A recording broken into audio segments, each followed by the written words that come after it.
Good morning, everybody. So glad you guys are joining us today. How many parents we got in the room? We got any parents here today? I can't see your hands. You're going to have to shout.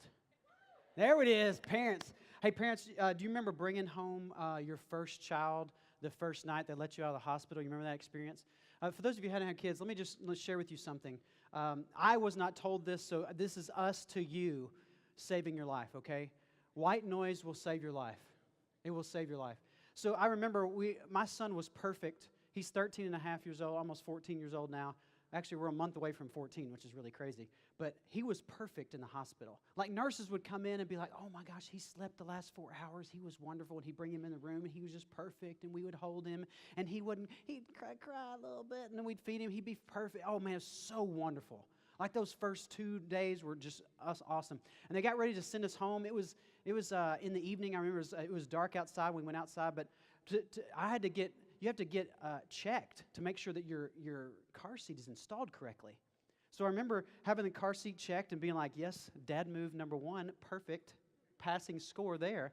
And then my wife had him dressed in this perfect little outfit with his little jacket on, his little hat on, his little thing around his head to keep his head from bobbing in the car seat, right? And he's all perfect and everything. And we got him in the car seat and we're walking out. And the first time parents were nervous as all get out and we're like, they just let us walk out of the hospital with a baby. Like, they didn't even ask us what we were going to do. Like, it was weird because you're responsible for this other life and you feel totally insecure about the whole thing. And he's just so perfect. And we're like, oh my gosh, this is going to be a great first night at home. And I click him into the bass inside the car. And it's almost like something switched inside of his body. And he screamed the entire drive home. And he didn't stop for 3 months. It was horrible. And so my job at night was if he woke up between the hours of, if I can recall this, my wife didn't correct me, so I'm assuming I got this first service right. Between 12 and 2 was the kind of like the hour where she didn't want to feed him until 2 o'clock in the morning. So my job is if he woke up between 12 and 2, I was supposed to get up and try to soothe him, hold him, get him back to sleep as best I could, which, by the way, Dad's impossible. It's a fool's errand. You're not going to be able to do it. Here's a few things that saved me the first couple months before I got the white noise news. A vacuum cleaner. You can use a vacuum cleaner to soothe a crying baby.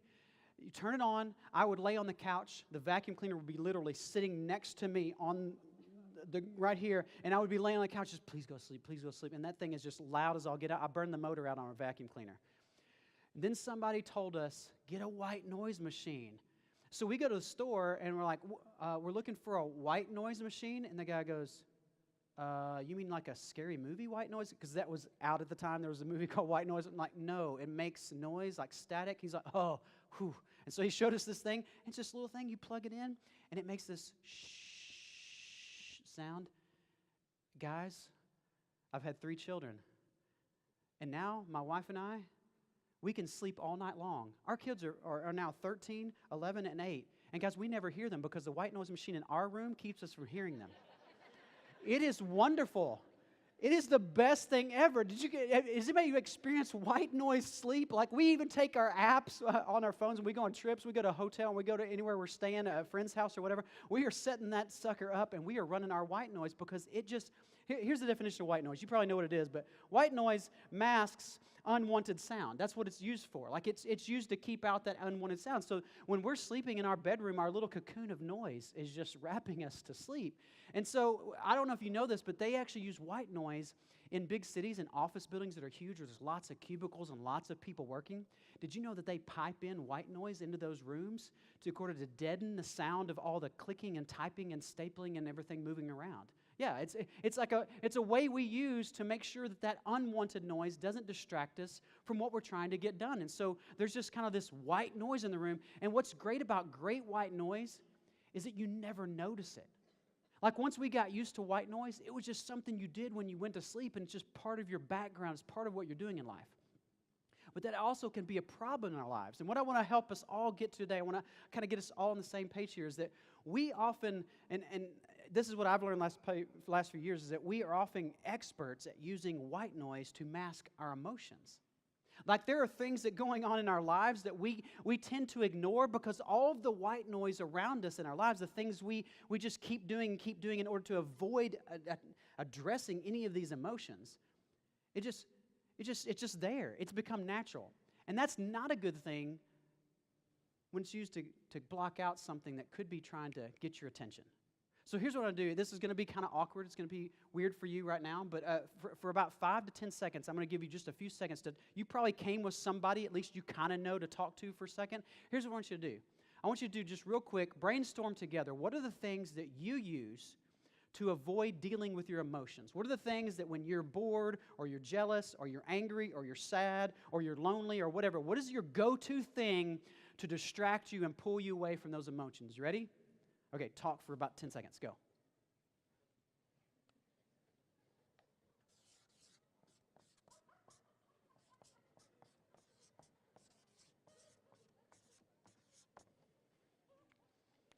Awesome. You got one? All right, who would like to be brave enough to call out one of your things that you use, your go-to white noise, something that keeps you from having to deal with your emotions? Anybody?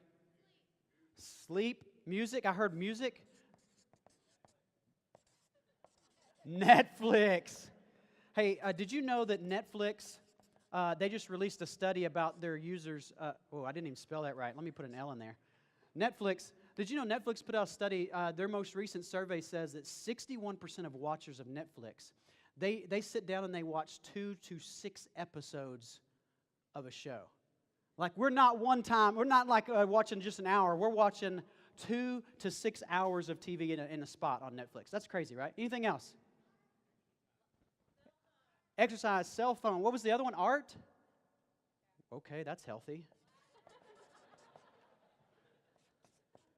I'm like, I'll just get out Instagram, but hey, you can produce art. That's awesome. Exercise is healthy too. Awesome. What's that? Oh, food. Okay. You know, nobody said this on first service either, but I'm just going to go out on a limb here. I'm just going to hear a wine. Nobody says that, afraid to say that in church, but I know a lot of friends who after the end of the day, I've got to have a glass of wine. Okay, but that's your white noise. That's cool. It's a red wine, though. It's not a white. It doesn't matter. So here's the deal. Think about these things. This is a good list of white noise. Think about how much time you spend doing some of these things during the week. I mean, if you think about just your phone or just the amount of time you spend on Netflix or the number of times you just take a quick nap because you're stressed out. I mean, think about how your life is filled with all these different pieces, right? That's pretty interesting.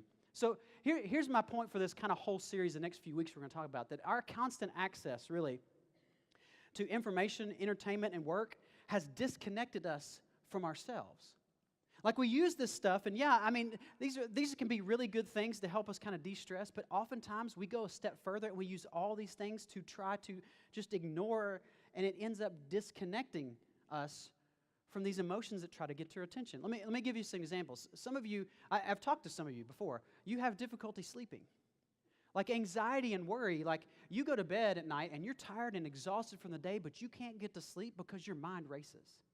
And you're just spinning wheels on things you're worried about and things you're anxious about. It's work tomorrow, or it's something next week, or it's something with the kids, or something with grandkids, or it's something about the holidays, or whatever it is. Man, it just keeps you going, and it's late at night before you go to sleep. And then some of you even wake up in the middle of the night worrying about stuff because that's the only time you've had any downtime during the week because you've been engaged in all these other things to try and avoid that anxiety, and it pops up on you when you lay down to sleep.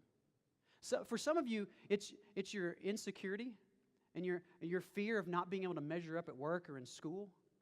And something happens where, a professor or a teacher gives you a paper back and it's got all these red marks on it, it's got all these different things on it, and it starts to something just breaks you down inside, and insecurity, man, you're like, oh my gosh, I'm going to fail, I'm never going to make it, I'm never going to have my own job, I'm never going to have a good job, and you start going this deal, and some of you are at work, and you've had an argument, and there's this group of people who are working on this project together, and they start arguing over how it should be done, and somebody says something, and you take it personally, and then the tears just, they well up, and you're angry, and you're also mad, but you're also like, man, they're probably right, I probably shouldn't have done that, it was probably stupid, and this whole insecurity drives you to go get in your car or sit in the bathroom for a minute. You just need some time alone, and you put in the headphones, and you put in your music, and you just try to make it through the day. And then for me, it's just this weird anger. Like it pops up on my kids. My 8-year-old, she's 8 years old, and yeah, she's slow getting her shoes on, and she's slow getting dressed, and she's slow getting her cereal.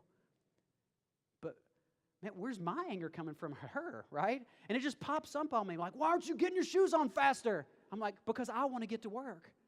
And I'm angry that she's keeping me from getting to my work on time. And so, come on, you got to do this because I want to get to work. And man, my anger just pops up out of nowhere. And here's what I'd say to all of us. I think sometimes we don't even know where our emotions come from.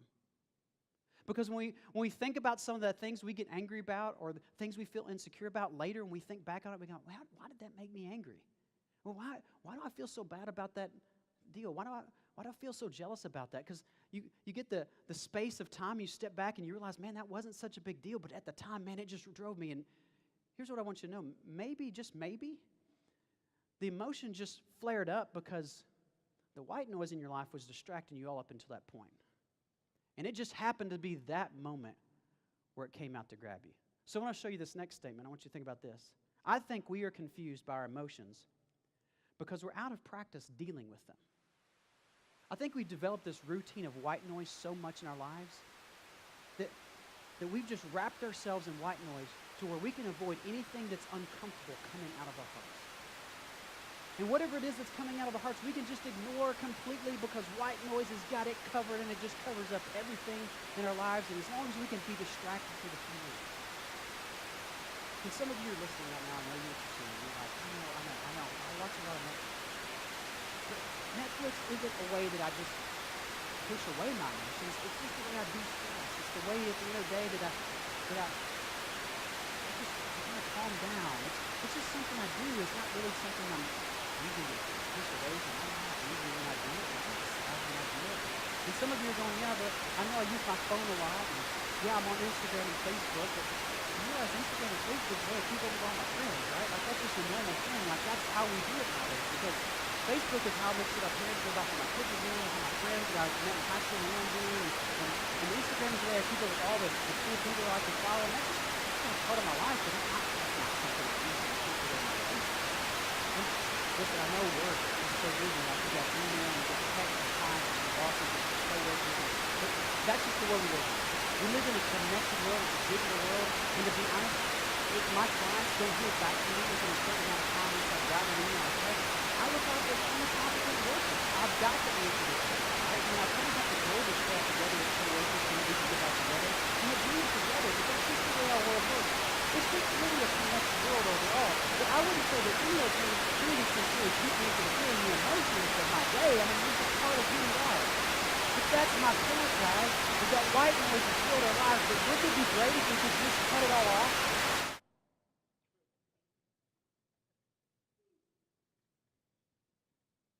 Some of you were really uncomfortable a few seconds ago when that was going on.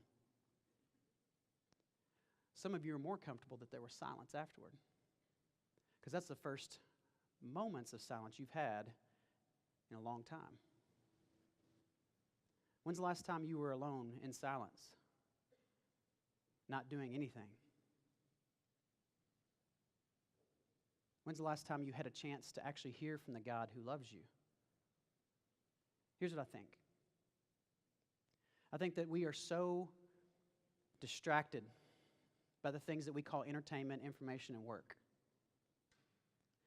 that we forget to deal with the stuff that's in our hearts, and we forget to listen to the God we want to be in our lives. Because I know, and you know, that we would love to have God show up in our lives to help us make decisions, to help us feel better about our work, to make us more purposeful in what we do with our families, to make all that work better. And a lot of times what we're going is, God, you're not here. Where are you? Why haven't you shown up? What's your deal? And I think he's waiting for us to slow down a bit. So here's what I want to do today. I want to show you one verse today. One verse from a famous message by Jesus. I'm sure he gave this message several times in his ministry years. And the guys, Matthew and Mark, you can look in both their accounts of his life. You can look at their accounts, the guys that were with him. Matthew was with him since the very beginning. Mark was one of the first disciples he called. And those guys watched him give this message probably dozens and dozens of times. And they wrote this down for us, but there's one sentence in the middle of this message that I think just nails our current culture right between the eyes. And it helps us think through how we often look at God and say, why aren't you available and why aren't you here? and helps us realize that maybe it's because we're not paying attention. So let me show you this verse together. Let me show you. Blessed are the pure in heart, for they will see God. Now, you guys all know what blessed means. Hashtag my life is blessed, right? Blessed is really simple. This word here that Jesus used is just meant supremely happy. Like, to be blessed. That's what we're fighting for. That's what we Instagram about. We want everybody to see our blessed life. Take a look at this, though. If you are blessed, you do what, right? Blessed are the pure in heart, because they will see God. The people who see God will be blessed. The people who can see God will be blessed. And you're like, yeah, but I can't see God. I don't see Him at work in my life. I don't see Him. That's because I think sometimes we're not pure in heart. Let's talk about pure in heart for a second. Because when I hear pure in heart, here's what I think of. I think of 2 and 3-year-olds. 2 and 3-year-olds are like the most pure in heart beings in the world. Like, at some point after 3, they become awful. But 2 and 3-year-olds are pure in heart. If you go, my wife right now is with probably like 18 2 and 3-year-olds, and she has some other help. But she serves in our takeoff area with a lot of 2 and 3-year-olds, and she comes telling me the most precious stories because our kids are older. It's so fun to watch other people deal with their 2s and 3-year-olds. But it's so fun because she gets to see the pure in heart. Like, she'll tell me a story about the kid who loves to crash the goldfish crackers. Like, they get these little bitty Dixie cups, for a little snack of goldfish crackers, and he'll just pour them out and smash the goldfish. Is it because he's angry at her? Nope. Is it because he hates goldfish? Nope. Is it because he just really wants to make a mess today? No. He pure in heart. He's like, oh my gosh, crushing up gold. Wouldn't you all like to go home and just crush up goldfish for fun? I mean, let's be honest. That'd be pretty fun. He's pure in heart. He's like, just crushing goldfish is the best thing. It's part of my day. He's just so pure in heart. The problem is, when we think of pure in heart on the adult side, you know what we often think? Oh, people who are in pure heart are Pollyannas. They always are happy, and they're naive, and they don't see the real world. Because there was this girl in college, oh my goodness, she was a couple of doors down from my girlfriend, then going to be wife, but when I go visit her and we go study and hang out in groups and we do all this stuff, and this girl she would come down and see us study, and she'd be like, hey guys, how's the day going? And we're like, well, we're studying for a test. It's going great. And she'd be like, well, I'm so glad your day's going well. I hope it finishes off just as good as it started. And she would smile and walk off, and we're like, what is wrong with her? Let me tell you what was wrong with her. She had a pure heart. Now listen, we laugh at those people. But aren't those the best people to be around? Look at this statement. The healthiest, most confident, most joyful people are pure in heart. They really are. Think about it. Think about having a conversation with a pure in heart person. You don't have to worry about them trying to work the conversation around to themselves because they're not insecure. They're not all the time trying to be like, well, let me up your story with this story. Let me tell you about a bigger fish I caught. Well, you just held it closer to the camera, let's be honest. Right? But that person's working the conversation all the time. They're thinking, how can I be better at this conversation than you are? And what about those people who are just they're so guilty all the time? Oh my goodness, being around guilty people who feel guilt. They're all the time apologizing all the time for stuff that you're like, you don't have to apologize for that. Oh, but I feel so guilty. I better apologize. I'm so sorry I did that. It's okay, bro. It's no big deal. Because they're just not pure in heart, and they're so frustrated. People who are lonely. People who are lonely, they're hard to be around. You're trying to be their friend and make them not lonely, and they're like, no, I don't want to go do that. No, come on, let's go do it. No, thanks. Dude, you're lonely. You should go out with me. I know, I'd rather be at home, listen to Spotify. I'm lonely. Because they're not pure in heart, they can't experience what they want to experience. Isn't it so funny? We make fun of the people who are pure in heart, but man, wouldn't you just give for a whole day to be pure in heart? Not to be held back by any of the stuff that tends to drag you down by the end of the day, to just be free to be yourself.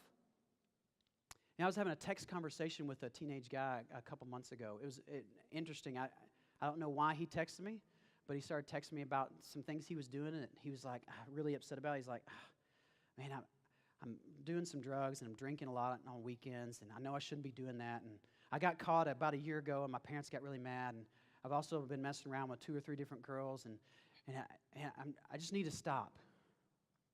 And I'll be honest with you. The question I asked him, okay, from the outside in, you're going to be like, I'm glad that kid is not texting my teenagers. But here's the question I asked him. I said, well, why are you worried about getting caught? Because here's what I wanted him to understand. Like, if he wants to stop just so he doesn't get caught, like, there's a bigger issue here, right? Like, there should be more reasons influencing you to stop doing these things that are unhealthy and maybe destroying parts of your life than just because you might get caught. And he never really answered back. But if he had, here's some of the questions I would want to have asked him. Like, so why is it that you want to be with all these girls? Is it because you're insecure about yourself as a man? Is the reason you're with these different girls is because they make you feel like you're a real man? Because you can get 2 or 3 girls to have sex with you? Is that why? Are you so insecure about yourself as a person that collecting kind of trophy girls is kind of what you're about? Or maybe it's guilt for you.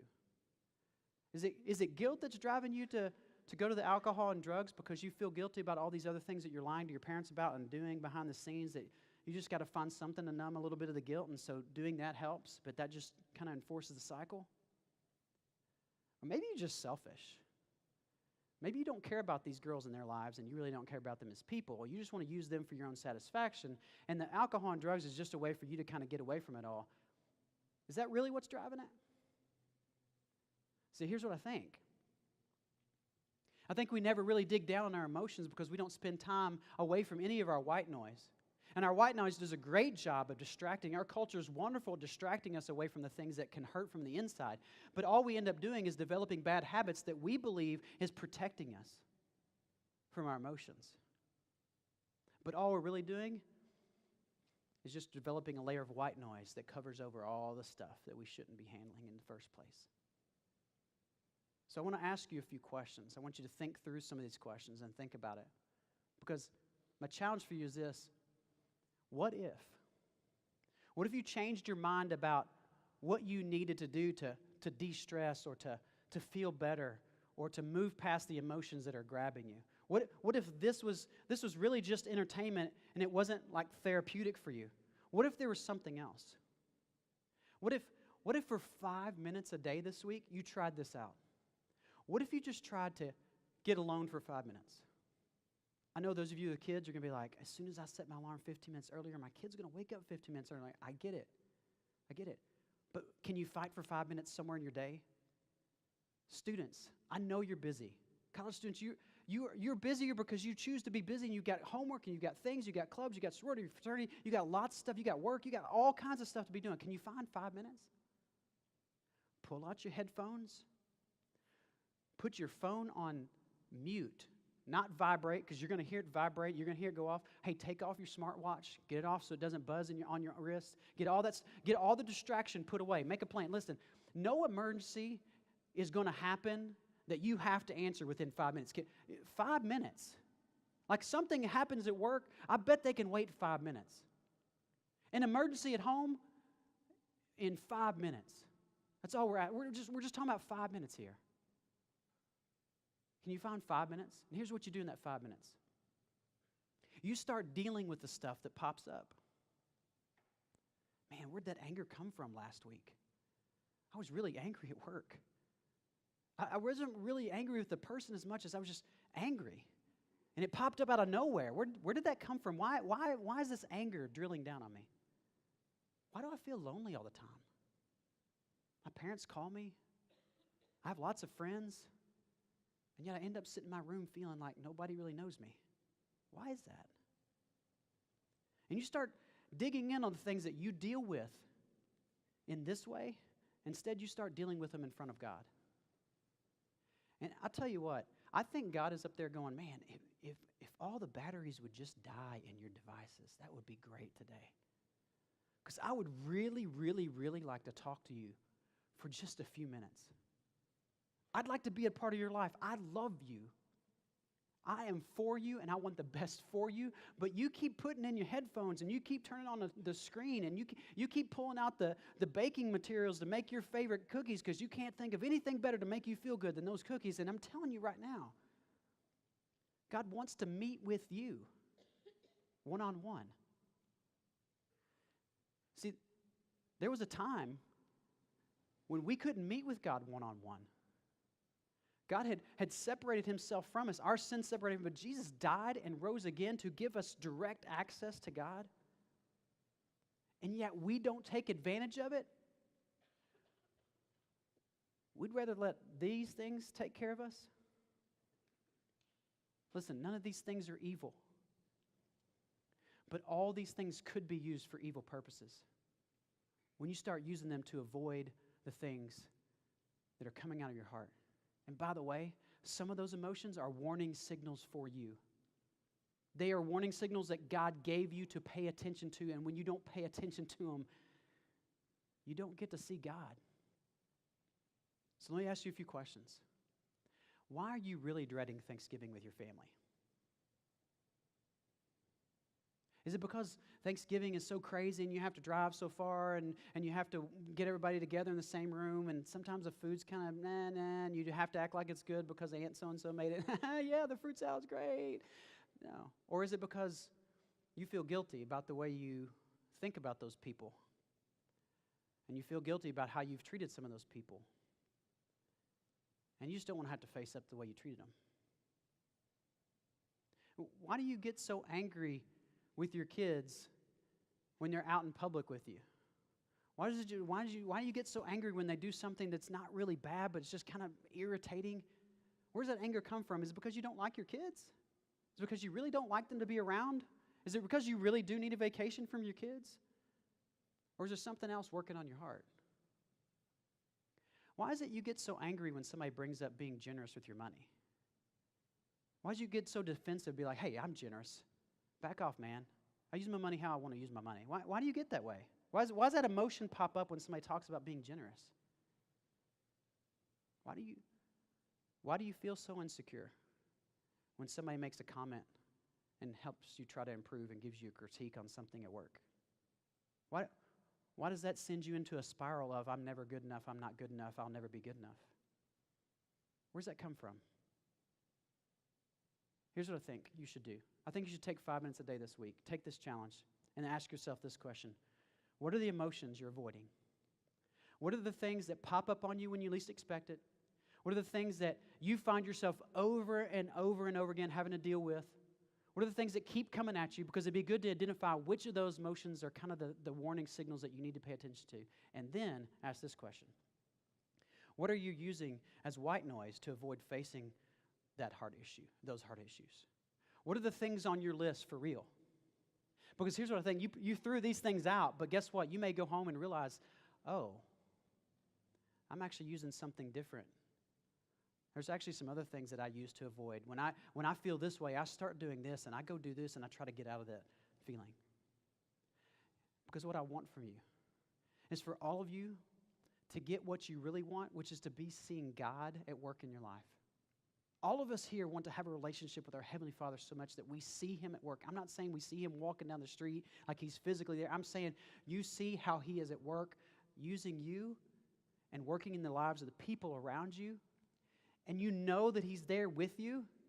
And you're not blind to the fact that He's there with you. And then, yeah, there's things that are going on that are rough and they're tough and they're not quite easy to deal with. I'm not saying everything's going to be hunky-dory Pollyanna. What I'm saying is that in the face of all that, just like that girl in college, you can walk up and hope for the best and wish people the best because you are pure in heart. Because you've dealt with your heart first. And when you've dealt with your heart, you're free to enjoy the life that God is giving you. Let's pray. Father in heaven, I pray that today that we would be aware of our white noise, that it would not become background noise that we ignore, but we would be aware of it. And God, I pray that everyone here would be able to find a few minutes just to find silence and quiet to address the heart issues that we all deal with.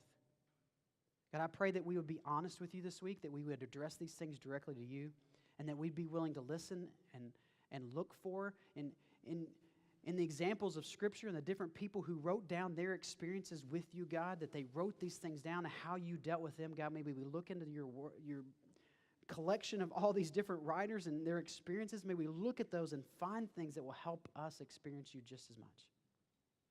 And God, I pray most of all for those people who are struggling with emotions that cripple them at work, cripple them with their kids, cripple them with their grandkids, cripple them with the friends in their lives.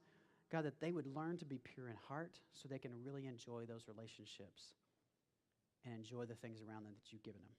And it's your son's name I pray. Amen.